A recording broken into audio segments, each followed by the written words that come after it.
All right. Hello, everybody. It's Monday night. We're gathered together. We're probably drinking, so you know what that means. That means welcome to HangOutlander. Tonight, we are going to discuss the good, the bad, and some other questionable things from this week's episode, the Doldrums. I'm Julie. Thank you for joining us. If you are joining us, hopefully you are, please make sure you give us your questions, your comments using the hashtag HangOutlander. If you are listening on the podcast, you're missing the return of my bangs. So you don't get to see the beauty of this and the beauty of the women with me right now. So we're just going to go ahead and keep in mind, if you are tweeting us, if you are leaving those messages for us, and you definitely, if you're in YouTube, we're looking at those. We're going to pick a winner for tonight. You guys are going to get a great prize. It's going to be amazing. You're going to frame it. You're going to remember it forever. And that's fantastic. Heidi, go ahead. Introduce yourself. Hey, guys. It's Heidi. Back again for the Doldrums. Super excited about it. Today is the first day of rain here in, I live in the Bay Area of California. It's the first day of rain. So I have tea in my That's Normal cup that says we're funny 50% of the time. And I'm wearing essentially... It's a sweater, but it's basically just a big blanket, which is wonderful. That's pretty much it. How about you, Becca? Hi. Oh, sorry, I got you. No, it's fine. I officially look like it's the end of the day on a Monday, and I don't care, and I'm due for my hair wash. I literally didn't do anything, guys. I got home. I watched the episode because I've been away all weekend. I watched Fixer Upper. I'm ready to talk about Joanna and Chip, if anybody's interested, because that's what I literally just watched. And then I popped some popcorn, and I poured some wine, and here I am. And this is a half-done shelf next to me. Don't judge. I'm excited. We can talk about that. We can talk about Fixer Upper. We can talk about whatever we want tonight, because it's just the three of us, and no one's here to stop us. And we are on YouTube managing the comments. Well, we will be as soon as I remember to open that screen up. And also on Twitter, use HangOutlander. Nikki is usually the one that's awesome at this, but Heidi, maybe you can peek at Twitter too to help me out. And yeah, let's get into it. Let's talk about this episode. Let's do it. Well, I think we need to discuss something really first because, and Becca brought us to our attention. We know that we are here at That's Normal. We have opinions, and you may not agree with our opinions. And we're okay if you don't agree with our opinions. That's the beauty of having a democracy, which we live in still. I still believe that we live in a democracy. And you can totally disagree. In fact, we encourage you to disagree with us. We love that because it opens up our minds. We find different viewpoints. That's fantastic. With that said, and I'm sure you guys know what I'm talking about. Hopefully you guys know what I'm talking about. If you don't agree with us, that's one thing, but be kind. Be kind. We're kind to you guys. So just be kind to us. You know, if you don't agree with us, no problem. If you're like, oh, they're too negative, okay, no problem.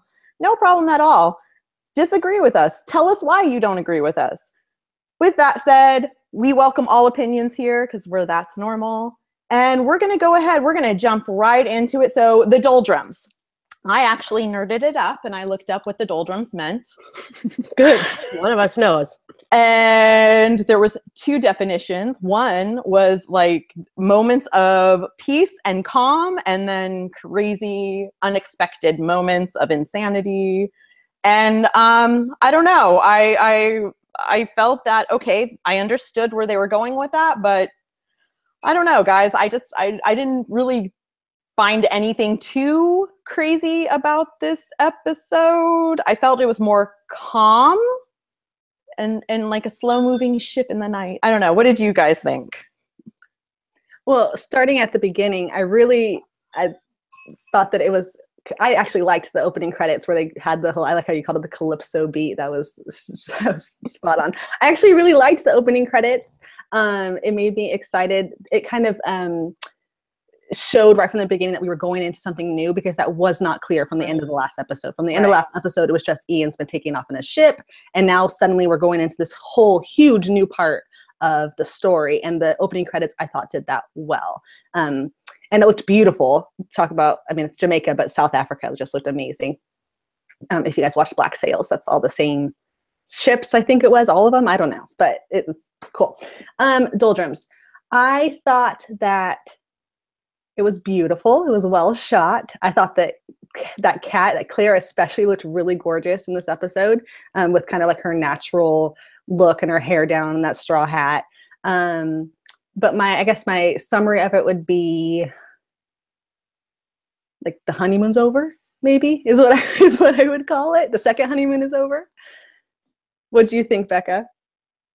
Yeah, I think I think what you just said about, so here, confession, I did not watch The First Wife. Not because I didn't want to, but because I was away for the last 2 weekends and I have a very busy life and I don't watch TV. I don't have time. So if I don't get to watch the Outlander episode right before we do HangOutlander, I don't have time during the week. So tonight I had time for one episode. And so I had to watch the one that we're talking about tonight. So I did, obviously I knew that what was happening because I saw the recap of last week, but I was very surprised too that we were going right there, or that they didn't set that up even more. Like, if you were a book reader or not a book reader and don't really watch the previews and just kind of watch the show for fun, you might be very surprised at like, wait, what? We're on a ship, we're going out to sea. And so, anyway, that was a little surprise, but I also agree. One thing they do really well consistently in this show is the music. Bear McCreary, I think he still does the music. He does. Is that his name? He does. Okay, yeah. I think they always do those little things really well, like integrate the music, except for that one thing where they did, what was it they were doing in the 60s that we all didn't like? Some people liked it, but most of us didn't. Remember they played... Oh, the Batman theme. Yeah, the Batman theme. I couldn't, that was too cheesy for me. But I do like the steel drums, like how they made it like Caribbean. Like I thought that was really good. Yeah. But yeah, I didn't know what Doldrums meant. I thought it meant dull.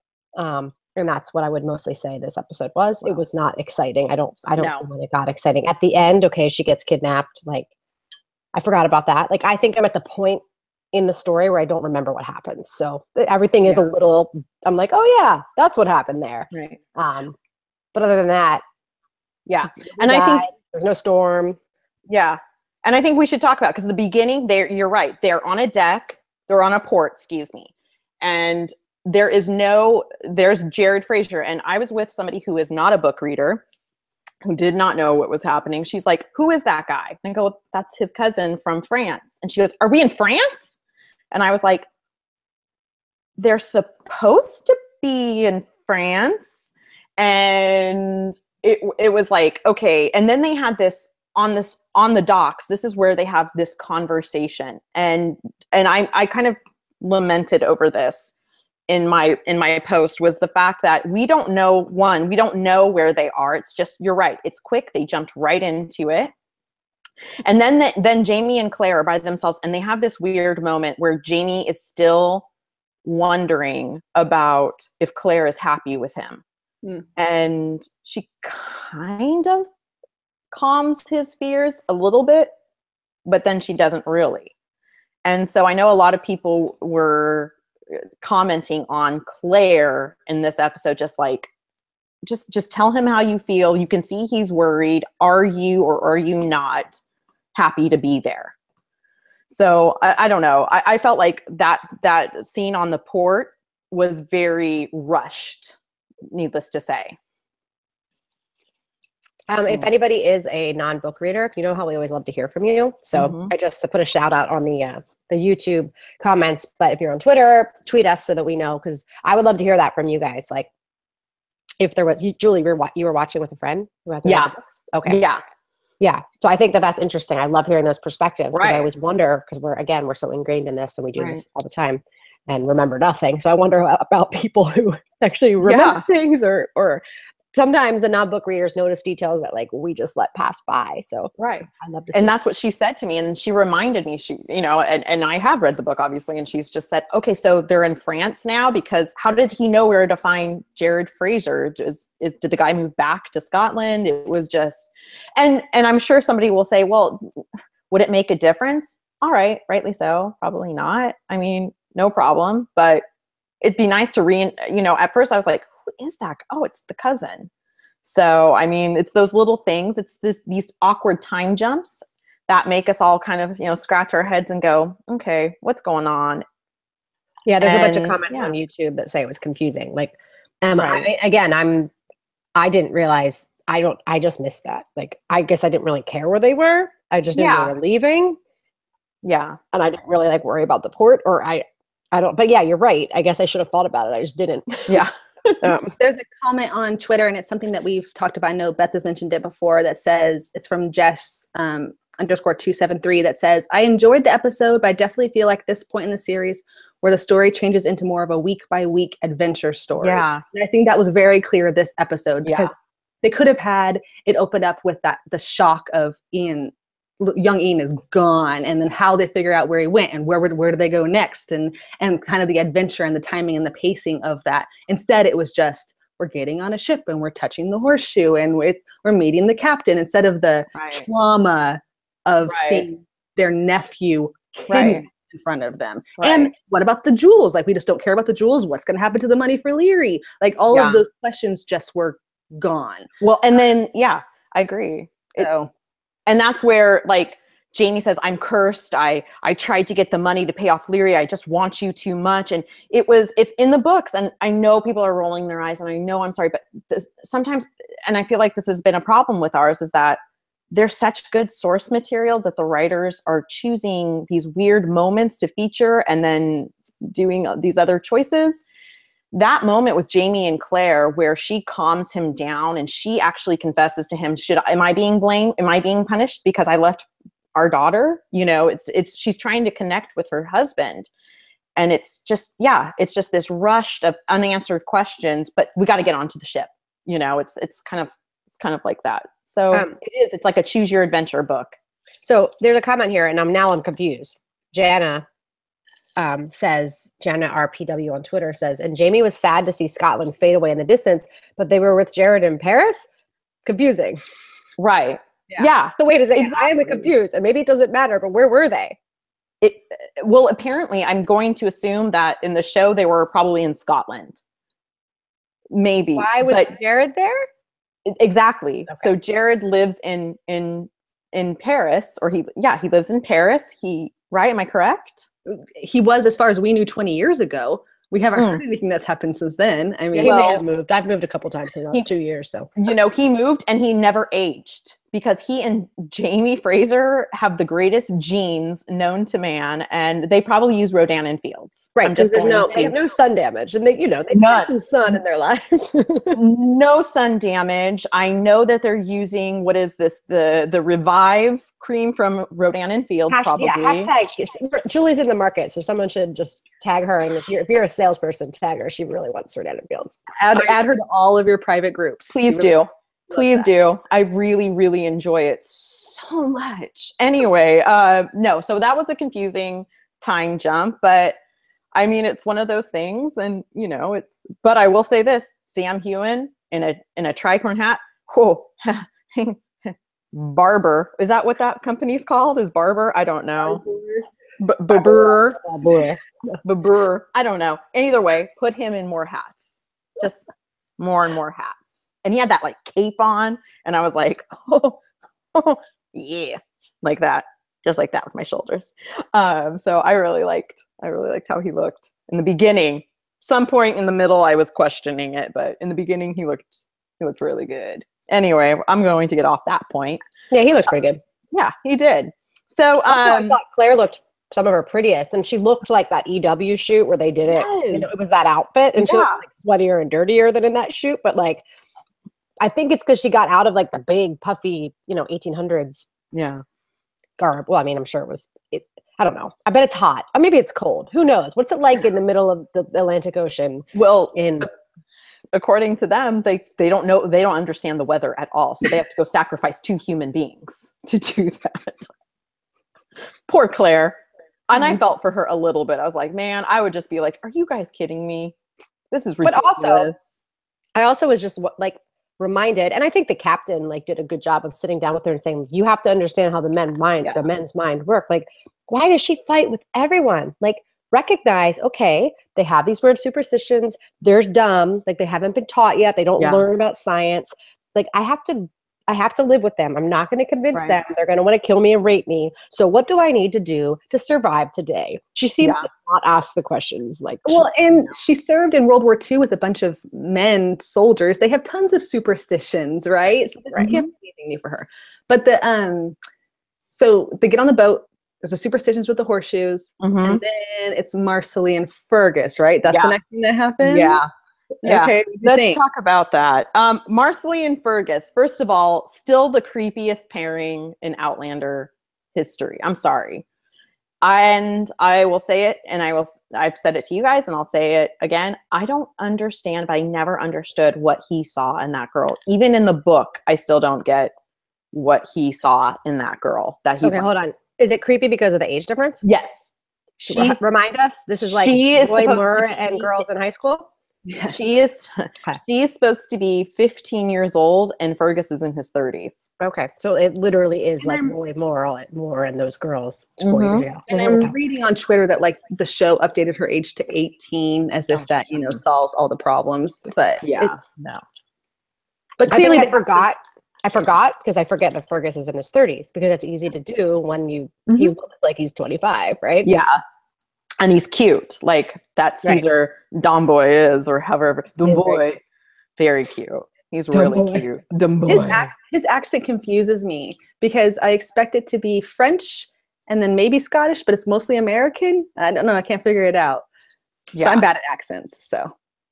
No, it was. I don't know. I just.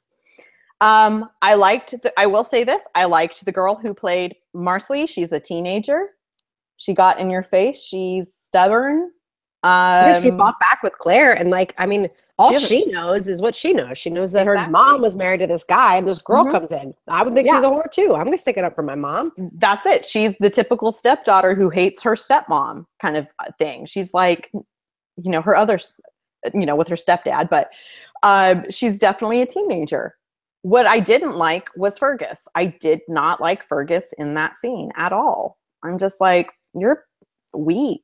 Not that I think you should be putting you didn't like how he didn't stand up for her, correct? Well, I felt that he, once again, sorry to say this, like, I feel like this is a man,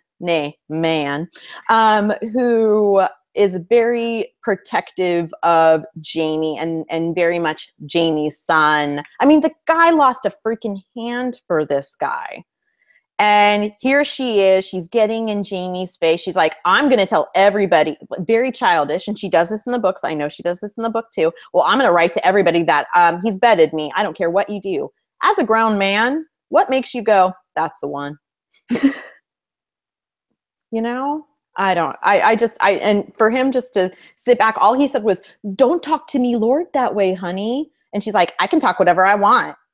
And he's like, okay, once again, I don't believe he should be putting her in his place. He has the right to do that. But at the same time, I was like, okay, can somebody just tell her to stop just for 1 second? We have some people who said, Marseille. How do you say her name? Marseille? Marcelly? I don't know. I think I just called her Marcelly. I don't know. Marcelly. This is Jess273 on Twitter. Jess_273. Although I have to say that Marcelly didn't annoy me as much as I anticipated she would. She reminded me of Leary, but was much better. She looked so much like the girl who plays Leary. Oh, that is like they did a really good job. That is some spot on casting. Whoever casted that girl needs to also probably, I don't know, recast some other characters. Well, nobody in particular. Well, and chances are that Marcelly would have heard Leary talking about Jamie's previous wife at some point, not in good terms because she hated her. So she's going to hate Claire. I thought that was well played, but I can see what you're saying as far as, in what world does Fergus hitch himself to that for all eternity?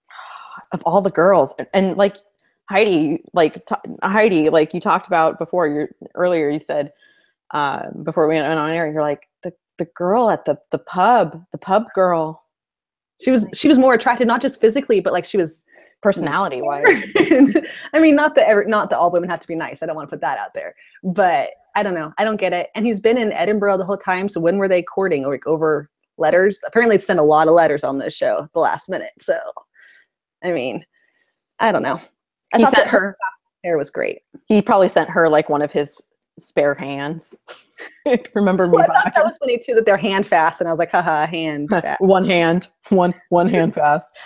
Jana on Twitter says Fergus is so used to Jenny domineering everyone. Marcelly isn't half that bad. There's a lot of love for Marsley. Yeah. They're saying it's Marsley Oh, sorry. rhymes with parsley. Does that sound right? Marsley rhymes with parsley or Marsali? Parsley? Anyway, there's a couple people saying Marsley. Okay, Marsley. Thank you. Thank you for correcting us. I don't know. Yeah. Andrea and Amy helped with that. But they said you. that she was a chip off the leg hair block. Great casting. Marsley was a bright spot in this episode. Fergus was too weak. Yeah. There's a lot of... Oh, now we're talking about Poldark. Okay. And I also think it showed us the confrontation with Marsley. There we go. Also showed us a side to Jamie. We got to see more of Jamie. Yeah. This episode, both good and bad. We'll get to what I think was the bad in a second, but we did get to see Jamie dealing with a teenager and getting frustrated and, so I mean, when he went toe to toe with her, like my ovaries glowed a little bit. I was like, oh, and he's wearing the hat. I think he was wearing the hat. It was too much. I think he was like unbuttoned a little bit. Oh, so good. He did look really good. Yeah. Props to Sam that episode. Yeah. Sweaty and like nauseous Sam's good. Oh, and that's something we're going to talk about too, is the sound effects. There was so much puking and diarrhea on this show, or excuse me, blazing shit.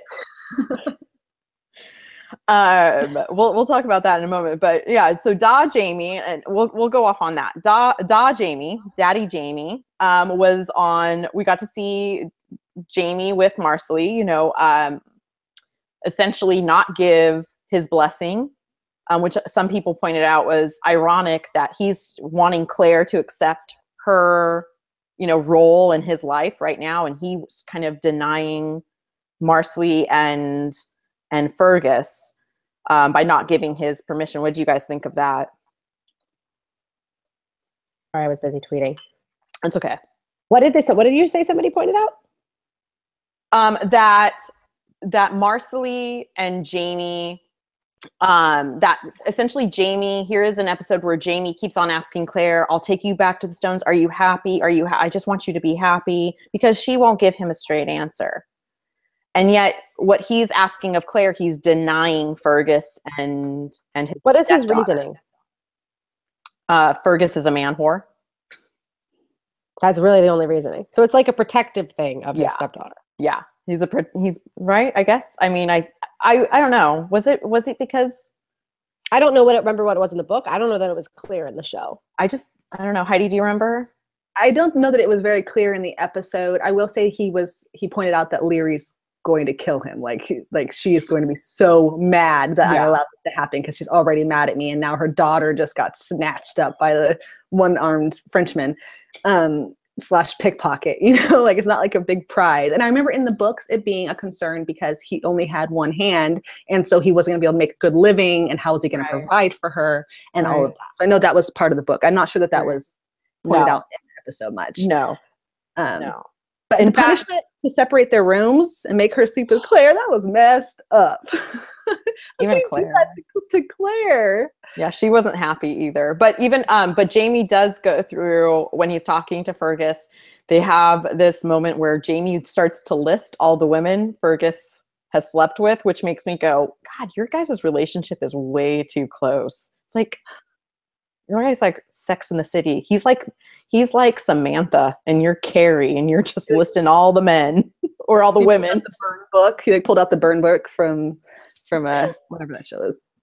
Mean Girls. And we just got a tweet from our old pal Kyle. If anybody has been a long time HangOutlander watcher, Kyle is not a book reader, and Kyle's been kind of watching with us, and he really hasn't been watching this season, but last year he was on HangOutlander a bunch, and he said he's not caught up, so he can't watch us, but he wants to tell us that he loves us and that this season of Outlander has confused him. And also he would like to bring back the gay redcoats. So, and he hashtagged that.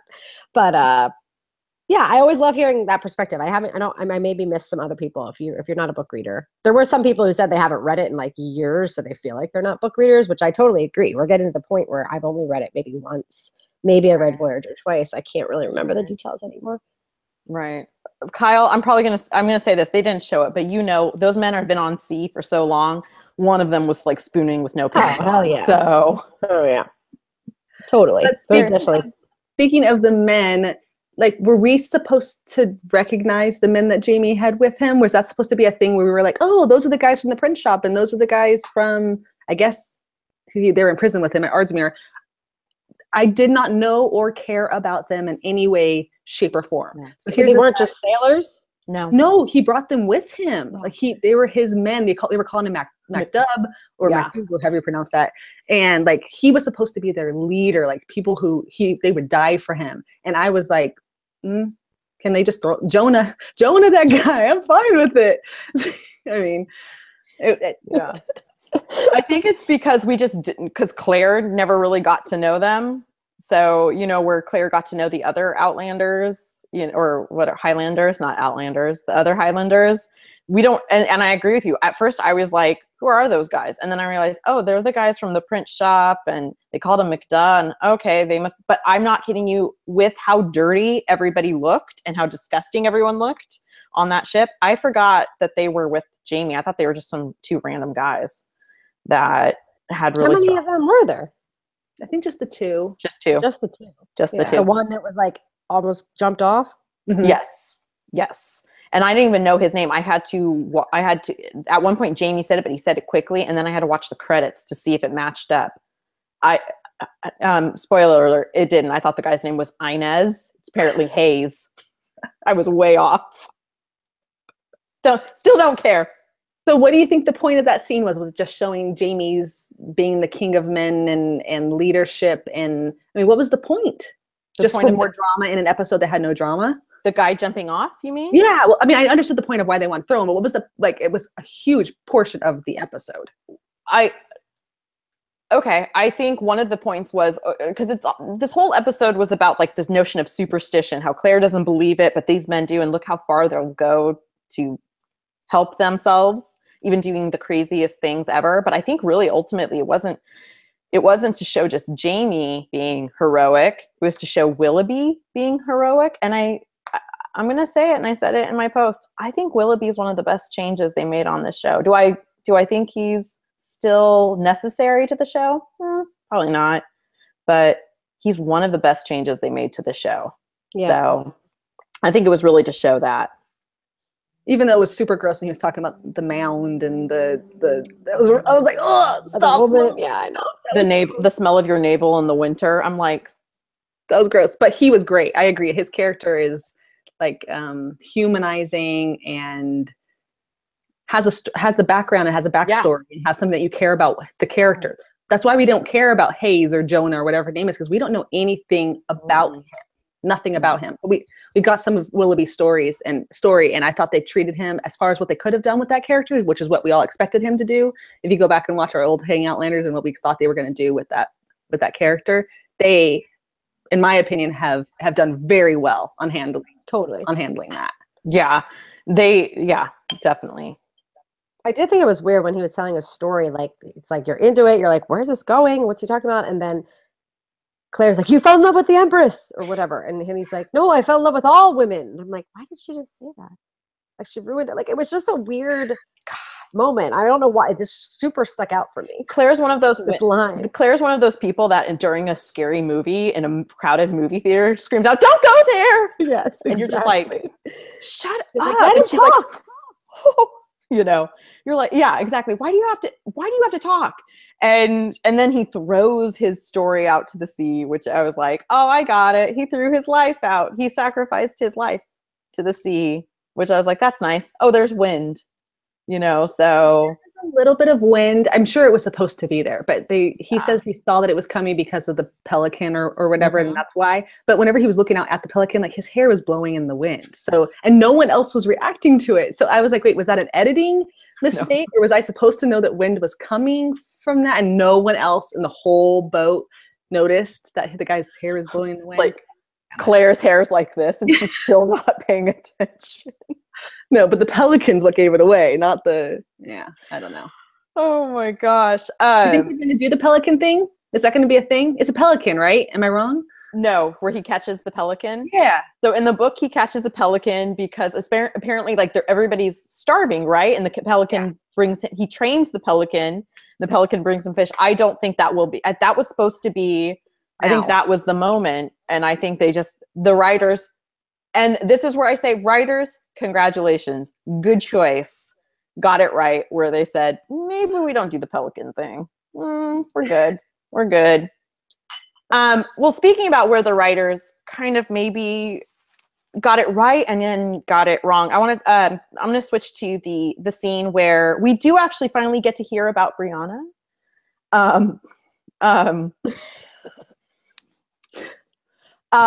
So I'm laughing because inside I want to cry.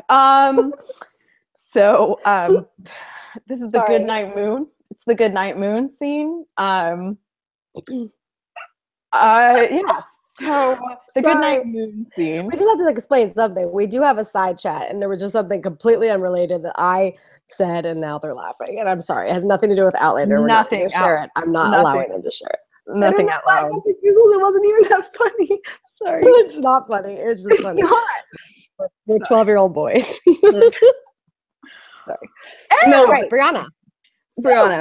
Brianna. So anyway, I thought it was, for Claire, it was a very sweet scene. Where I got kind of like, come on, seriously, was Jamie in that scene.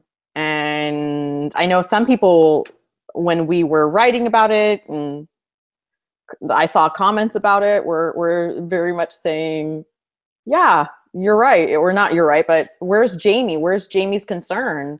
And I feel like, I don't know. What did you guys think of that? Good Night Moon.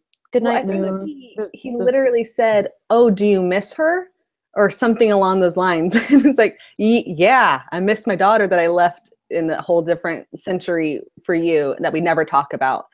But then again, maybe that's the point, that he doesn't know if she misses her because she never talks about her, which is weird. But I think that goes back to the idea of it being like, each episode is its own story. They're not building on like the drama of getting to know each other again. And I feel like at this point, if they were being more intentional about building the relationships, they would be looking at the pictures together again, or even he would by himself sometimes, or something like that which would be building, because they talk about like, we're reconnecting. I knew it was going to take time for us to get to know each other again and for us to get comfortable with one another again.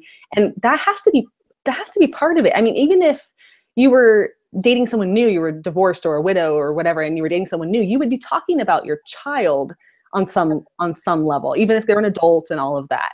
So I don't know. I thought that scene was very sweet, and she was talking about how there was a little bit of a voiceover, I think, that led into it, which was weird, but it was sweet. It was beautifully shot, and there was the moonlight, and she's telling him about the moon and the craters, and what all of that was very cool, because they got to talk a little bit about the juxtaposition of what she knows and what he knows. I thought that was something they should do more of, because honestly, that kind of stuff would come up. Yeah. That stuff would come up. And I thought that was one of the better scenes, because it was the two of them being Jamie and Claire on some level. Yeah. But like you said, Emma over on YouTube says that abstract Brianna. I'm echoing really bad. I don't hear it. I do. Okay. That's right. Mute real quick, Jules. There you go. Okay, that's weird. She said abstract Brianna is better than the real Brianna. And then a bunch of people are agreeing with her. So, well, that's true. But hearing about her from Claire was really sweet. It was a really, really good scene. And then there's a good tweet that I just retweeted from, I think it's Jenna. Again, yeah, that's just a funny picture. And it says, parenting fail, Jamie listening to Claire talk about Brianna, be like, and it's that cool story, bro tweet picture. Like, it's kind of how he responds, like, cool. Like, you miss it. You miss it. It's like you're like your ex-boyfriend you're asking your wife about. Like, you think about him from time to time? But someone on Twitter, Purely Amused on Twitter, says that the script is out from the episode. And in the script, it actually says he talks about Brianna, and there's a scene straight from the book, but it got cut for some reason. So that's interesting if that's the case. Like, why?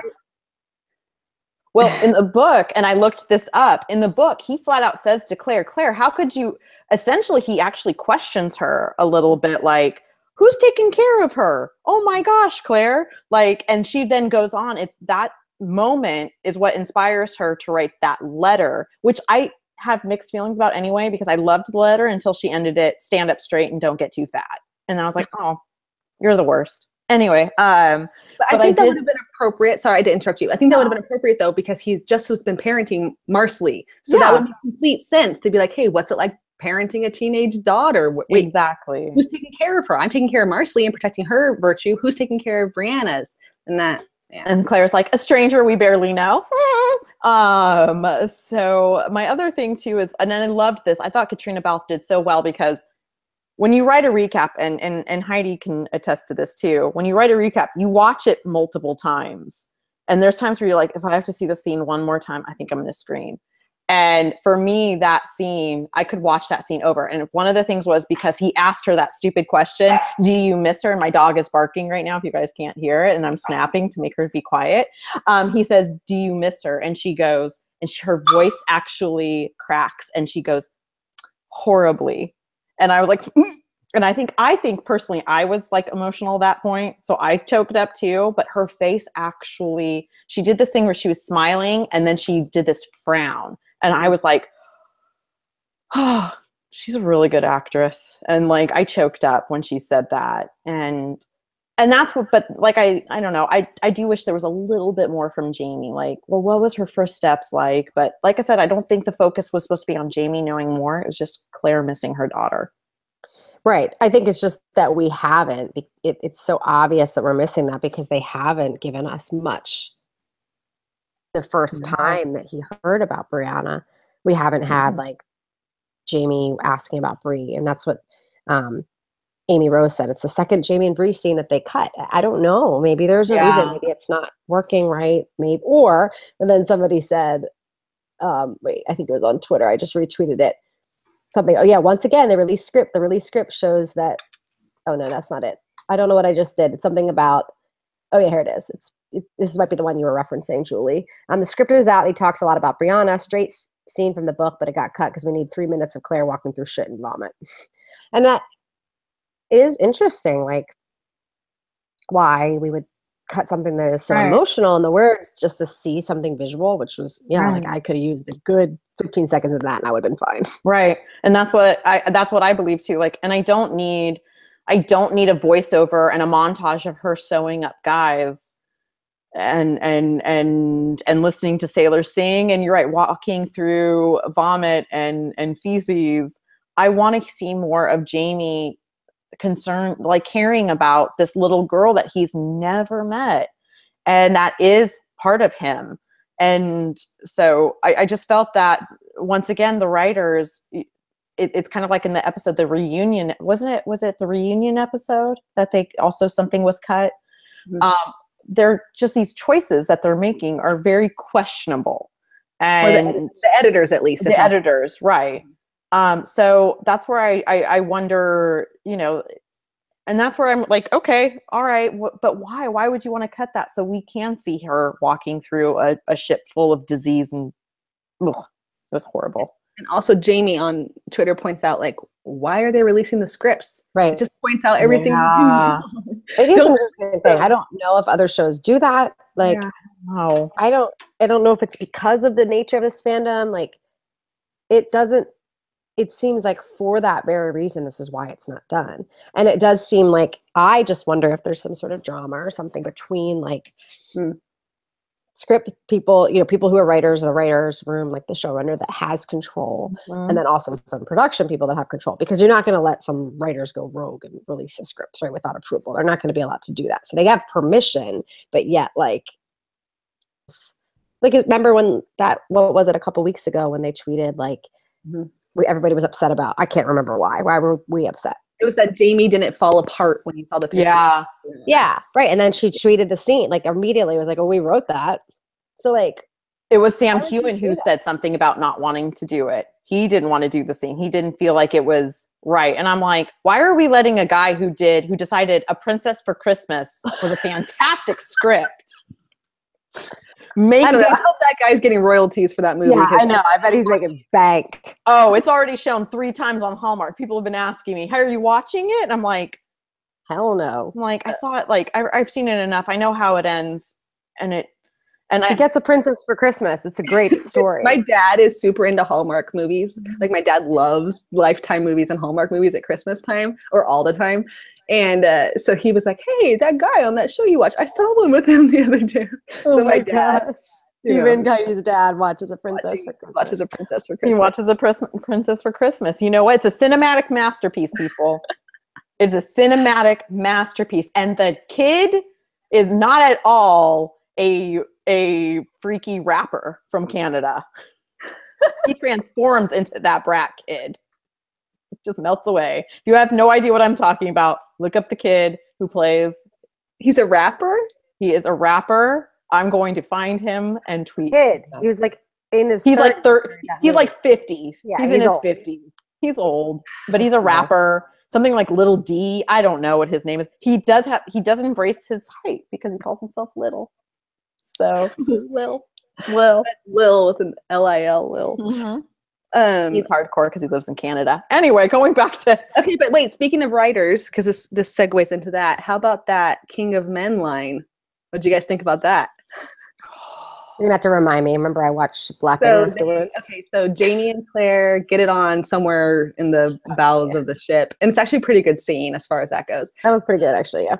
And then he's cuddling with her, and there's the moonlight, and he's looking at her gray hair, which is suddenly very gray all the way to the roots. So that was not permanent color that Miss Clairol provided.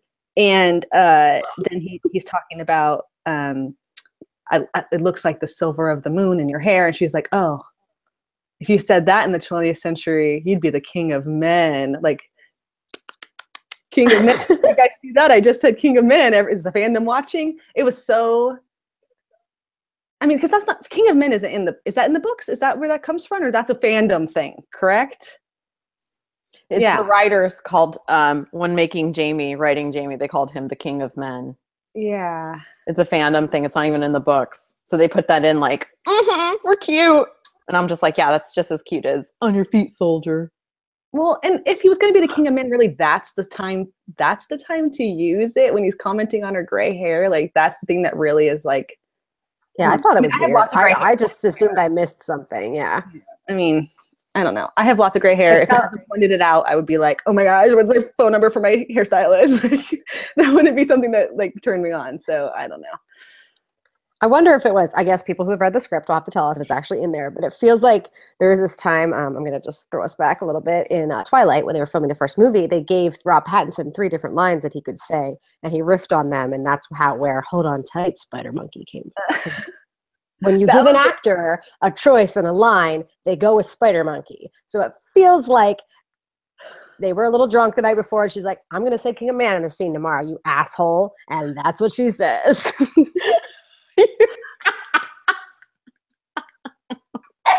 My dog's barking. She's so excited about this too. That's what I feel like. Anyway, is your dog? I would actually kind of like that better. I would actually like that better if it was like in on a joke. That would make me like the line better. So maybe. I don't know. Yeah, everyone's saying it's an inside joke. The King of All Men's an inside joke for the writers. Ugh. Yeah, I don't. Yeah, I feel like it was just like wink, wink.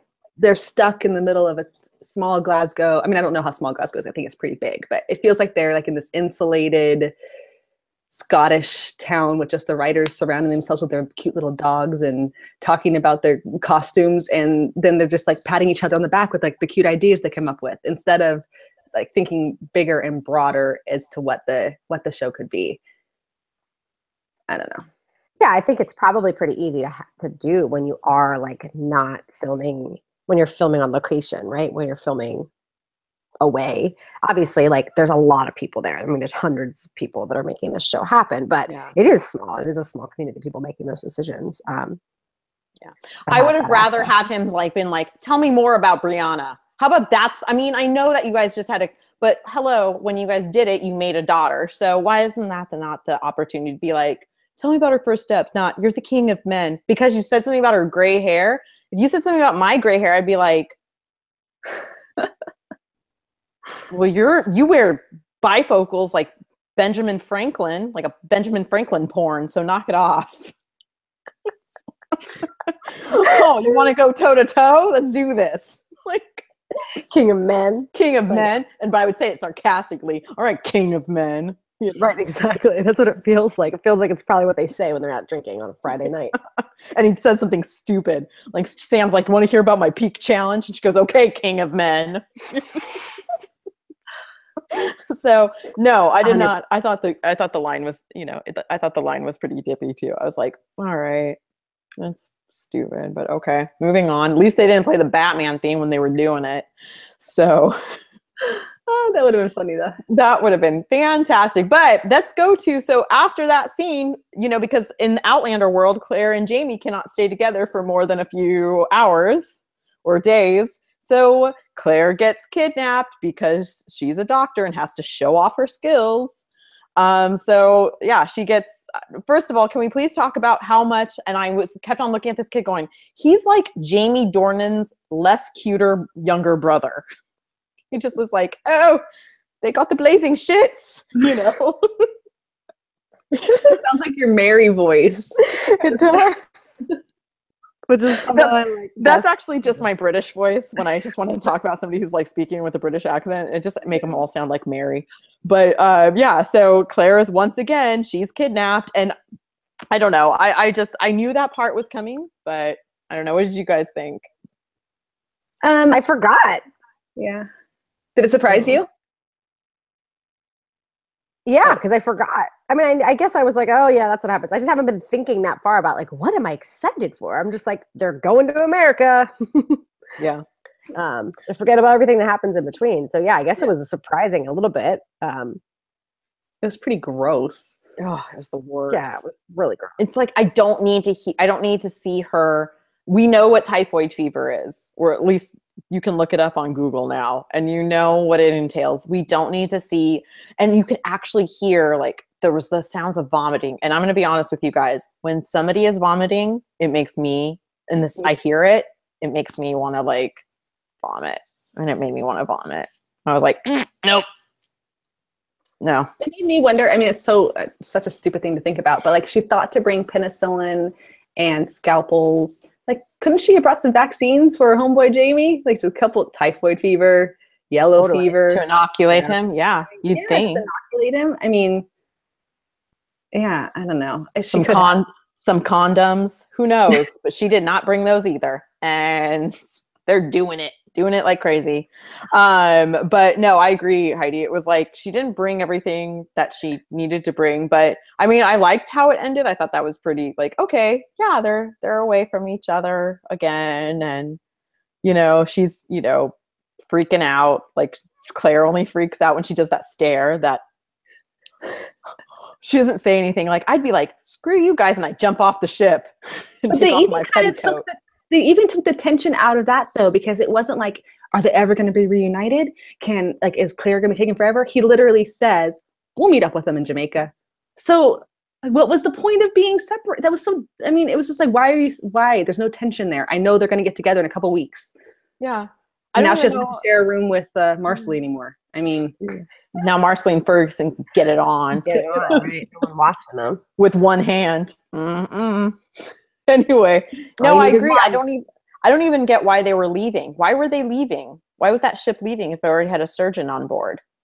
To get water is what it was. Like she said they were going to need a lot of water, so you can take his land right away. So he said, cool, got you now. Yeah, they said they were going to run out of food, I think. Yeah, okay. You leave right away. And then she's like, wait for a couple days. Like, she should have seen that one coming, to be honest. Honestly, we're in the dark there. Honestly, after he said blazing shits, I lost it because I just couldn't stop laughing. Well, and there's a few problematic, it's not really to do with this scene, but there's a few problematic things. And I think it's just because this episode happened to have gotten released this week with all the stuff going on in the media with the Me Too and with Roy Moore and with everything else going on, that it was like, they're talking about women, all women should be bare-breasted on the ship anyway. And then it's Fergus with his younger girl. And then it's Willoughby talking about women the way he spoke about, and I guess it was in a worshipful way, but still it was in a sexualized way. Mm-hmm. And it's not their fault that they released the episode in this environment, but it felt really icky when I was watching. It did feel super icky, just really icky.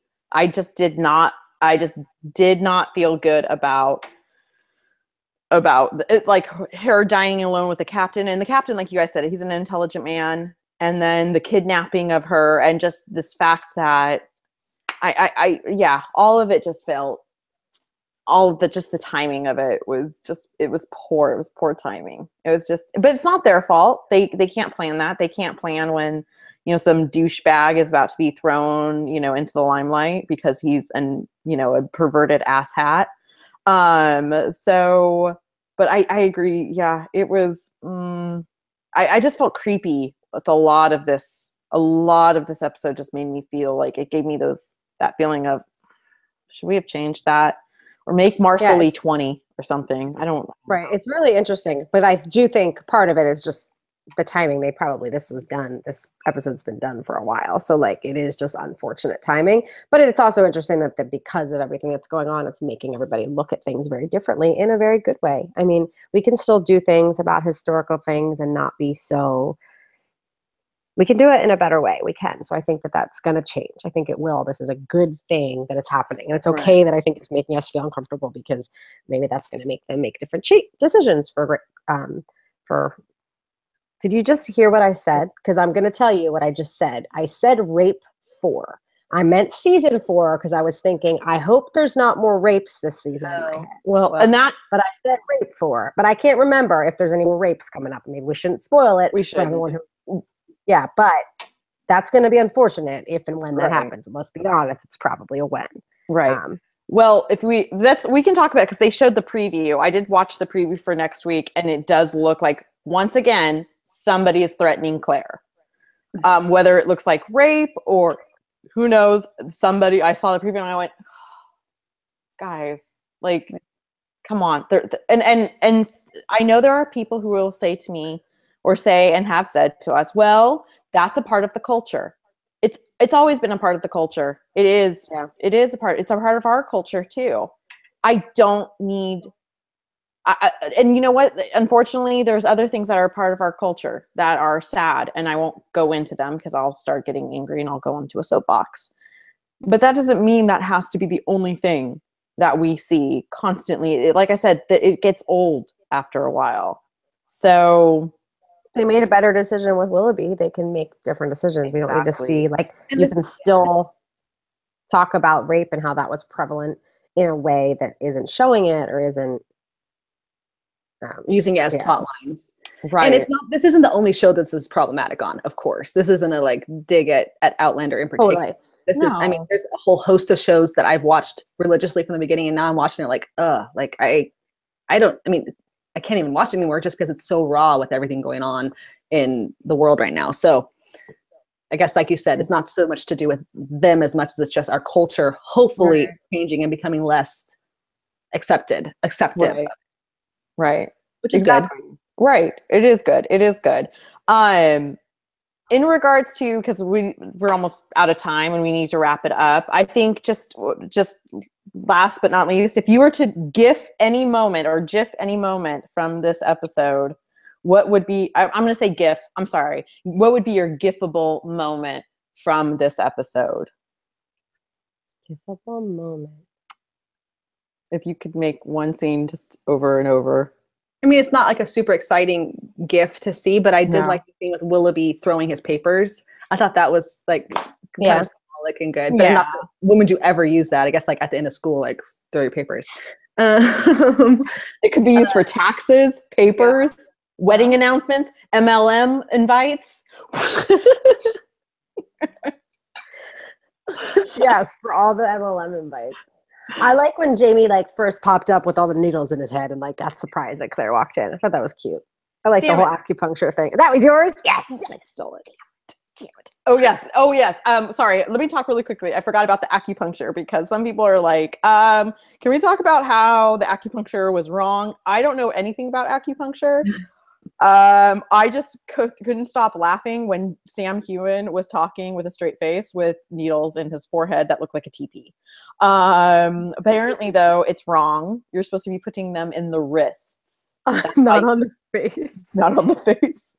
That's why you have C-bands. And I'm like, oh, makes sense. Got it. Okay. But I still thought it was funny. And yes, like I said, I'd still hit it. If he came at me like that, I'd be like, all right, just don't get too close. So yeah. All right. So my giftable moment, because we have to wrap this up and we have to pick a winner for some Outlander swag. I guess since somebody took away my moment, I would just want slow motion, but it has to be captioned. I just want, because like I said, I found it just to be hilarious that he said it. I just want blazing shits. I just want him to be like, blazing shits. Sorry. Like some kid who just said a curse word and he's not supposed to. That would be my giftable moment. It's sad. This was not necessarily most giftable moment episode this series, but there it is.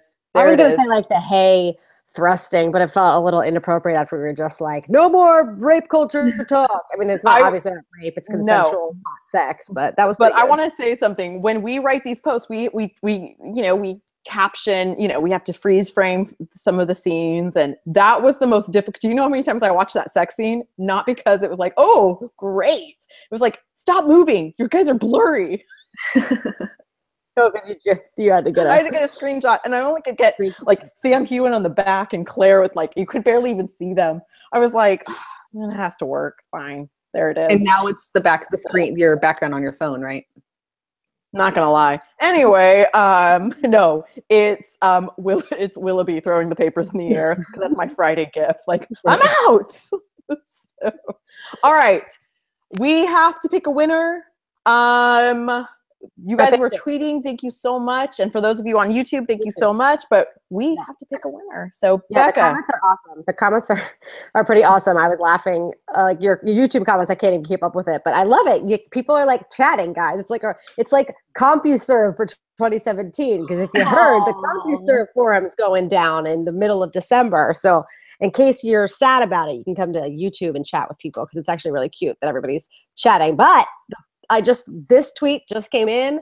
I retweeted it. Or actually, I haven't yet. It made me laugh out loud. So we're going to pick, I assume her as a winner. Sorry if I don't actually know that. Maybe it's a guy. That would be amazing. It's Purely Amuse. And she, I'm going to assume it's a girl, said, let's Willoughby the hell out of the rape culture on this show. That would be fantastic. So for that tweet alone, you are our winner. Yay! So Purely Amuse, please send us an email at admin@thats-normal.com with your name and address, and we will send you out a fabulous prize from our Outlander box in my room. All right, everybody, thank you so much for joining us today. Thank you, ladies. And don't forget, next week we will be back here talking more about who knows what. I guess they're still on a ship, so there's going to be a lot more. Hopefully we'll get some nautical puns out of this, so who knows. But thank you so much, everybody. And until next time, have a great night. Bye. Bye. Bye.